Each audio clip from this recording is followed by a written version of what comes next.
For 6 months, investigators had pieces of a story that nobody could fully explain. Nancy Guthrie was gone. The 84-year-old grandmother had disappeared from her Tucson home in the early morning hours of February 1, and what followed was a series of messages claiming to come from the people responsible.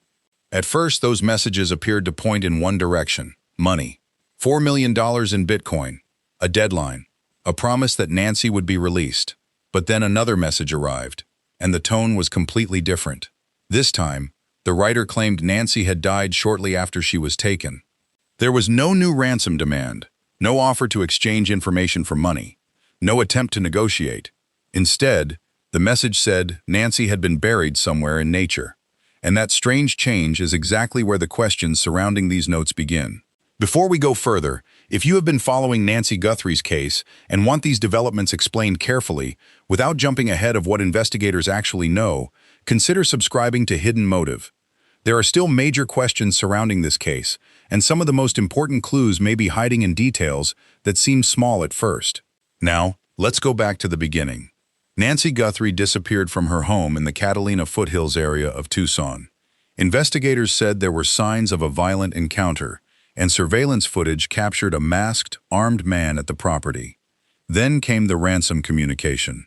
On February 2nd, one day after Nancy was reported missing, a message was sent to local media outlets. It began by addressing her daughter, Savannah Guthrie, and claimed that Nancy was being held. The writer demanded $4 million in Bitcoin. There was a specific deadline. And there was an additional threat.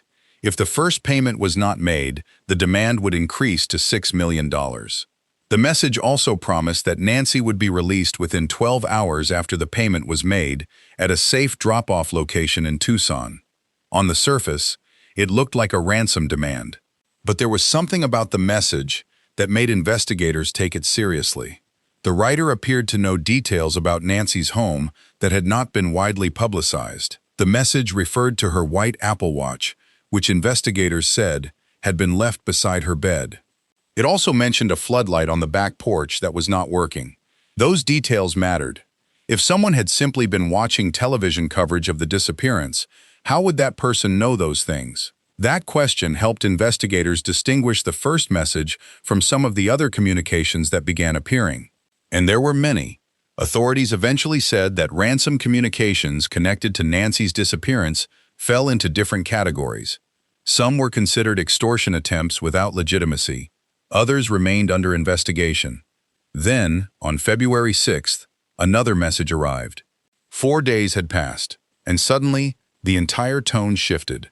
The second message claimed Nancy had not survived the abduction.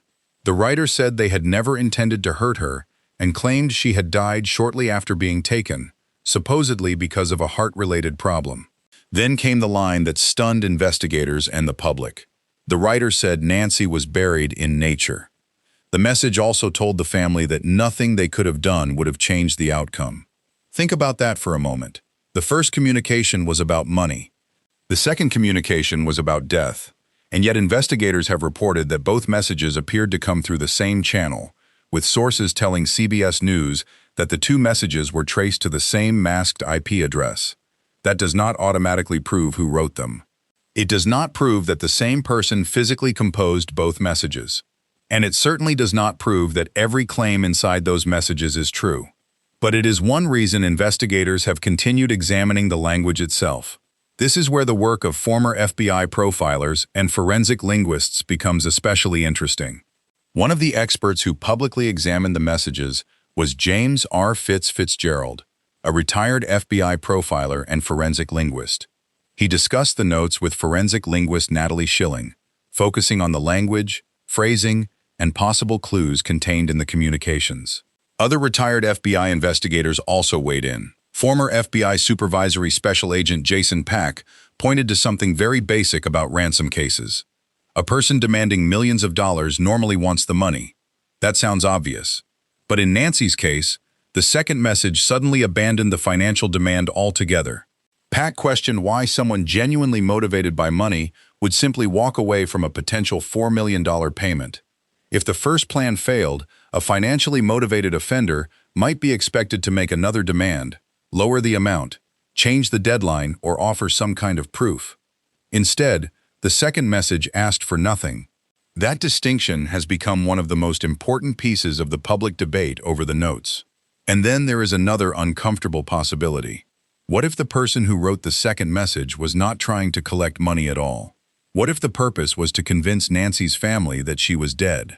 That is a completely different motive. And it raises another question. Was the second message written by the same person who sent the first? Experts have disagreed.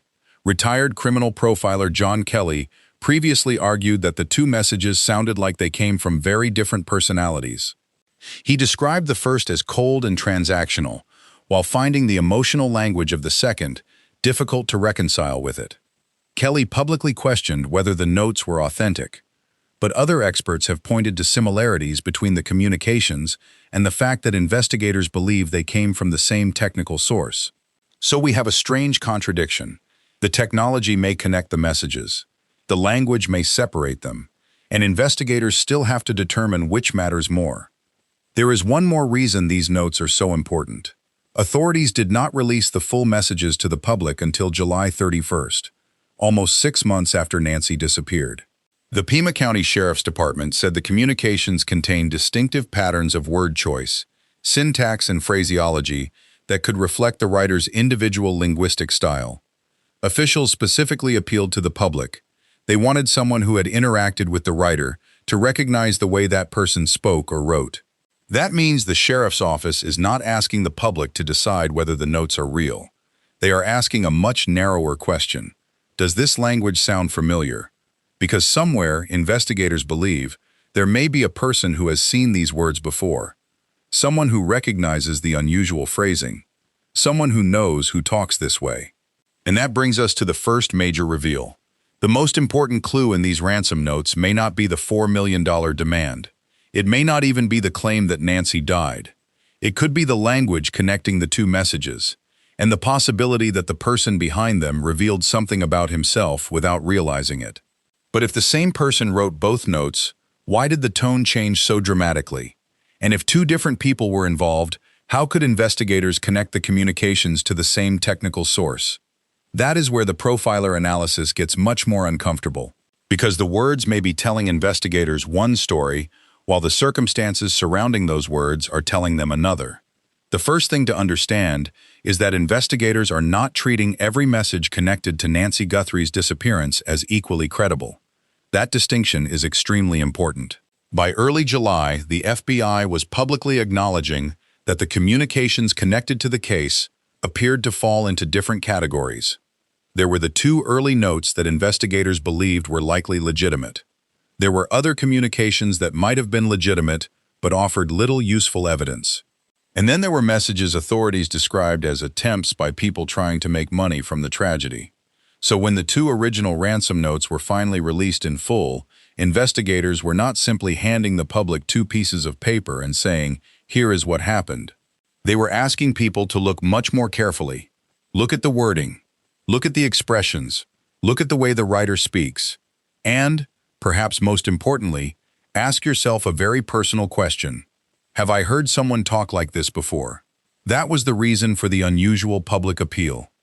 The Pima County Sheriff's Department said the communications contained distinctive patterns in word choice, syntax, and phraseology. Officials believed those characteristics might be recognizable to someone who knew or had interacted with the writer. That is where forensic linguistics enters the picture. It is not the same thing as handwriting analysis. The notes were typed. There was no handwriting for investigators to compare. Instead, the focus is on language itself, the words someone chooses, the grammar they naturally use, the phrases they repeat, the way they construct a sentence.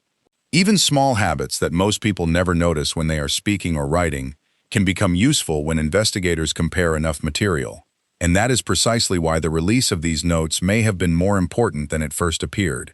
Imagine someone you have known for years. Maybe an old coworker, a neighbor, a former classmate, someone you have exchanged dozens of messages with. You might not remember every word that person ever wrote, but if you suddenly saw a strange message with an unusual expression that person always used, you might recognize it immediately. That is the type of recognition authorities are hoping for, and there is a fascinating reason they may have decided to make the notes public, after keeping them private for so long. For months, investigators had information that the public did not have. The notes contained details about Nancy's home that had not been widely reported. The first communication referred to her white Apple Watch and the damaged floodlight in the backyard. Those details helped investigators take the communication seriously because they suggested the writer had access to information about the home. But keeping the notes private also had a downside. Very few people outside the investigation could examine the language. Very few people could ask themselves whether they recognized the writing style. And after 6 months, investigators were still looking for the person responsible. So the sheriff's department changed course. The notes were released. And suddenly, the public could see something investigators had been studying for months. The first note begins with a direct address to Savannah Guthrie. "Hello, Savannah. We have your mother." From there, the writer presents a straightforward ransom scenario. Nancy is described as safe, but scared. The writer demands $4 million in Bitcoin. There is a deadline, there is a threat, and there is a promise that Nancy will be returned to a safe location after payment. The language is designed to create pressure. But then comes the second note, and this is where the linguistic puzzle becomes much harder. The second note does not begin by demanding money. It begins, "Guthrie family." The writer then claims Nancy had died shortly after she was taken. The explanation given is that the writers had not fully understood the seriousness of her physical condition, and that they never intended to hurt her. Then comes the phrase that has stayed at the center of this case. "She is buried in nature now." And finally, an apology. "We are truly sorry." Those words sound completely different from the first communication. The first message is urgent. It is demanding. It gives instructions. The second sounds almost like an explanation. It attempts to soften responsibility. It talks about Nancy's health. It claims her death was not intended. And it closes with an expression of regret. But here is where experts have urged caution. Language can reveal something about a writer, but it does not automatically reveal whether every statement inside a message is true.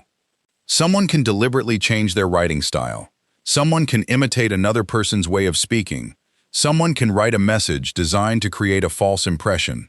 And someone who is frightened or under pressure may write very differently from the way they normally communicate. That is why forensic linguistic analysis is best understood as one piece of an investigation, not a magic test that identifies a suspect by itself. There is another complication. Investigators have previously said the two notes were likely sent by the same person or group and were likely transmitted from the same computer IP address. But the IP address was masked, meaning investigators did not simply receive a name and address pointing to the sender. So the technical evidence and the language evidence have to be considered together. That makes the change in tone even more interesting. If the same person wrote both notes, what caused the shift? Was the second message written after something went wrong? Was it an attempt to explain Nancy's disappearance? Was it designed to discourage the family from continuing to search? Or could the writer have been telling the truth about Nancy's death? At this point, investigators have not publicly established that Nancy is dead. That distinction matters. The second note makes that claim. It does not prove it. Authorities have not announced a body or burial site, and Nancy's whereabouts remain unknown. And there is another detail that makes the situation even more complicated.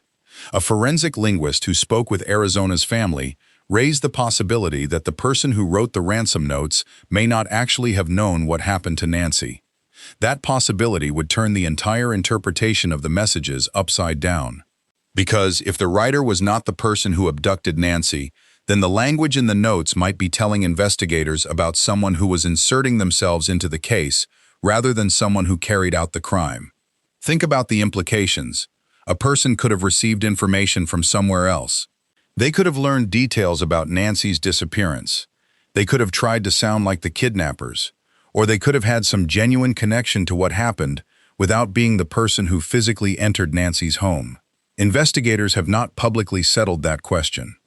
And that is precisely why the wording matters. There is also one detail in the released material that the public still cannot examine completely. One line from the first note was redacted before the sheriff's department released it. That means investigators are still protecting at least some information. And there is a good reason for doing that. If someone contacts law enforcement claiming to know what happened to Nancy, investigators need information that only the real perpetrator or someone genuinely close to the crime should know. Too much information released publicly can make that test impossible. So even after the notes became public, investigators still kept something back, and that tells us the case has not become an open book. Far from it. There are still pieces that authorities believe must remain private. But perhaps the most revealing part of the entire release is not one particular word. It is the combination. The same investigation has a disappearance from a private home, a ransom demand for millions of dollars, a later claim that Nancy died, a technical connection between the communications, distinctive language patterns, and a public appeal for someone who may recognize the writer. Put all of that together, and the notes begin to look less like simple ransom demands and more like evidence that investigators are trying to decode. And then there is the question that may be the hardest one of all. If the writer really knew what happened to Nancy, why give investigators so many details? Why mention her watch? Why mention the floodlight? Why describe her death? Why tell the family where she was supposedly buried? Every extra detail creates another opportunity for investigators to test the story. And that may be exactly where the next breakthrough could come from. Because the words in these notes do not exist in isolation. They have to be compared with what investigators already know about Nancy's home, the surveillance footage, the timeline of the disappearance, and the behavior of the person seen near the property. Once those pieces are placed beside the ransom notes, one question becomes impossible to ignore. Did the writer accidentally reveal knowledge that only the real perpetrator should have had? Or did the writer reveal something else entirely? Something that could point investigators toward a person who was never supposed to be part of this story? That question brings us to the most important point in the entire ransom note investigation. The notes may contain clues, but they do not, by themselves, tell investigators who took Nancy Guthrie. And that distinction becomes especially important when the language is compared with the physical evidence from her home and the known timeline of her disappearance. Nancy was last seen at her home in the Catalina foothills area of Tucson in the early morning hours of February 1. Surveillance video captured a masked man arriving at the property. Investigators have said the person appeared to be armed. There were also signs of a violent struggle inside the home. Those facts existed before the ransom notes became public. The notes came afterward. That means investigators can use the physical evidence and the timeline as a kind of reality check. If the writer claims something happened at a particular time, does that fit what investigators know? If the writer claims Nancy was taken somewhere, does the surveillance footage support that? If the writer says she died shortly after the abduction, is there evidence that confirms or contradicts that claim? Those questions remain crucial because the second note makes a very serious claim. Nancy died, but authorities have not publicly confirmed that she is dead. No remains have been publicly recovered. No burial location described in the note has been publicly confirmed. And investigators have continued searching for information that could establish what happened to her. That means the second message must be treated as a claim, not as a confirmed fact. This is where some of the profiler analysis becomes especially interesting. Former FBI profiler John Kelly publicly questioned whether the two notes were written by the same person.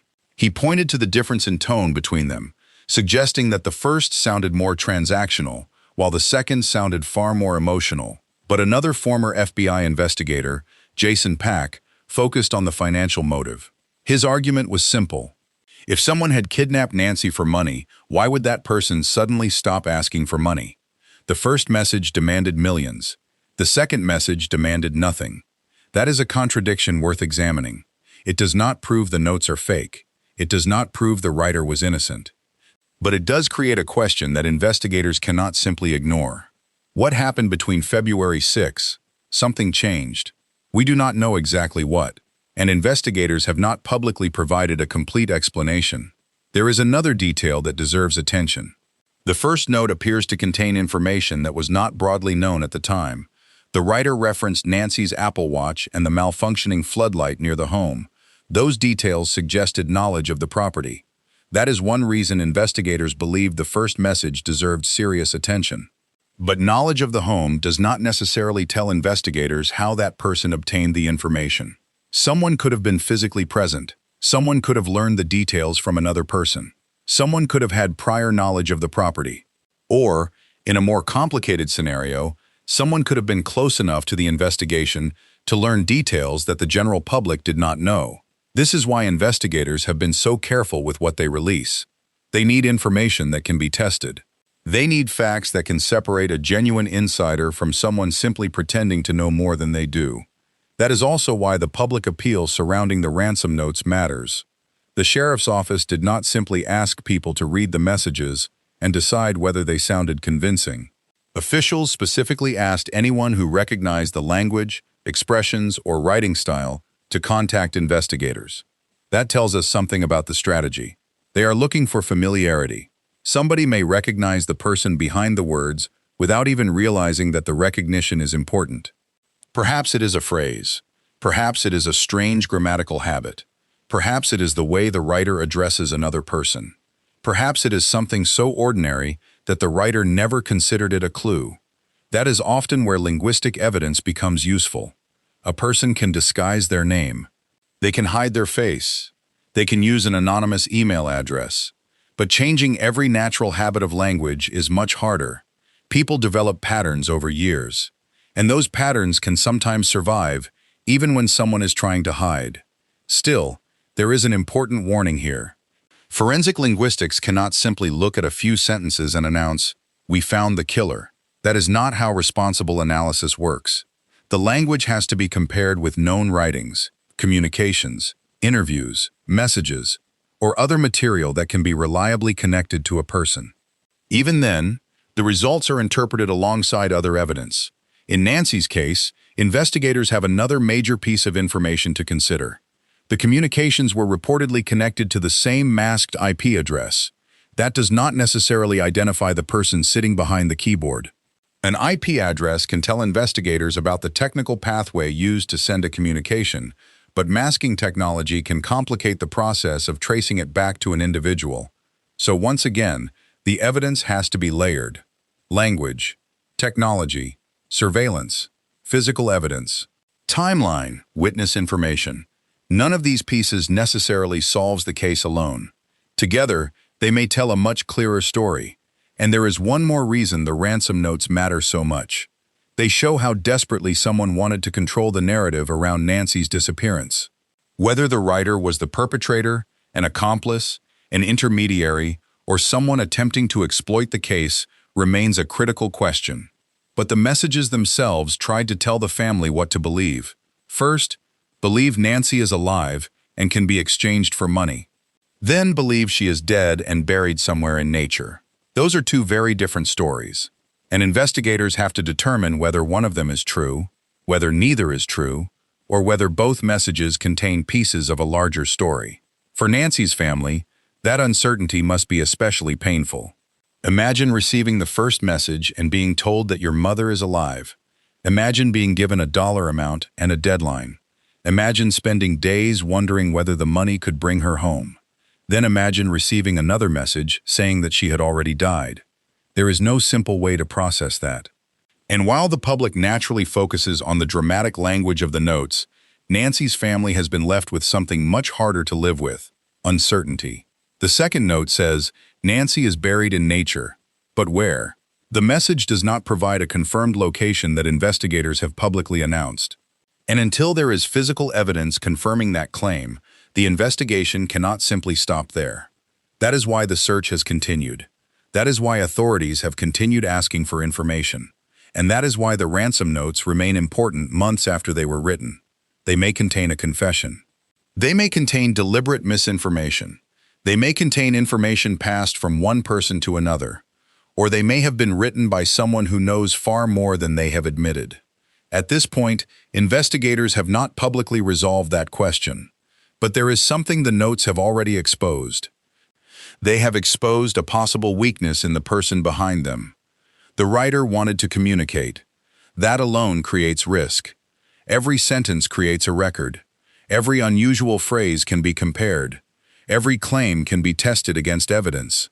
Every detail can be checked against the timeline. And the more a person writes, the more opportunities investigators have to find inconsistencies. That may ultimately be the significance of these ransom notes. Not that they magically identify one person, but that the person who wrote them may have believed that words could control what investigators believed. Instead, those words became evidence, and now investigators are asking whether the writer left behind something far more valuable than a ransom demand. A linguistic fingerprint, a technical trail, a contradiction, or perhaps one small detail that only the person responsible could have known. The public still does not have the answer, and Nancy Guthrie's whereabouts remain unresolved. But as investigators continue examining the notes alongside the surveillance footage, physical evidence and timeline, one thing becomes increasingly clear. The question is no longer simply, who wrote the ransom notes? The deeper question is, what did the writer know about Nancy Guthrie, and why did they choose to reveal it? That is the question investigators must answer. And until they do, the words in those messages will continue to sit at the center of one of the most troubling mysteries surrounding Nancy's disappearance. If you have been following this case, I would like to know what you think. Do the two notes sound like they were written by the same person, or do you think the dramatic change in tone suggests something else happened behind the scenes? And if you want more careful updates on the Nancy Guthrie investigation as new information emerges, subscribe to Hidden Motive and stay with us. Because in a case where one sentence can change the meaning of an entire message, the smallest detail may still be the one investigators are looking for.